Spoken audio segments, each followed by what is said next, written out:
It's a great wonder she would not think of nails. এটা একটা অবাক বিস্ময়ের, সে প্রেকের কথা ভাববে না।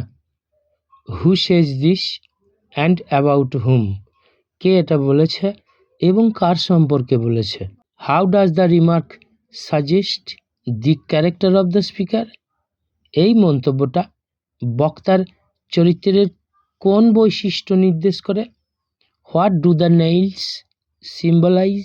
পেরেক বা গজাল কিসের প্রতীক? Answer, the line taken from Riders to the Sea is said by one of the coffin makers about Maurya. Riders to the sea থেকে নেওয়া এই লাইনটা বলা হয়েছে কফিন মেকার্সদের মধ্যে একজনের দ্বারা মৌরিয়ার সম্পর্কে। দি ম্যান বিকামস ওয়ান্ডার, মানুষটা অবাক হয়, থিঙ্কিং, ভেবে, that Maurya has not remembered the nails, যে মৌরিয়া মনে রাখেনি পেরেকগুলোর কথা, that will be required to make the coffin, যেগুলো প্রয়োজন হবে কফিন তৈরি করতে।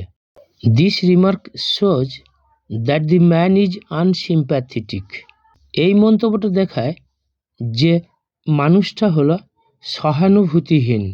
হি has no feeling for a sorrowful mother, একটি দুঃখিত মায়ের জন্য তার কোনো অনুভূতি নেই।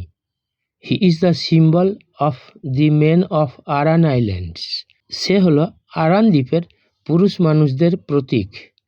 দে হ্যাভ সিন ডেথ ফ্রিকুয়েন্টলি, তারা বারবার মৃত্যু দেখেছে। And the fact is so common to them, এবং ঘটনাটা তাদের কাছে খুব সাধারণ হয়ে গেছে।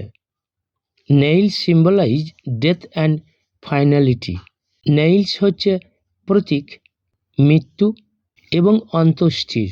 দে অলসো সিম্বলাইজ ক্রাইস্টস ক্রুসিফিকশন, এই নেইলসগুলো যীশুখ্রিস্টের ক্রুশবিদ্ধ হওয়ার প্রতীক।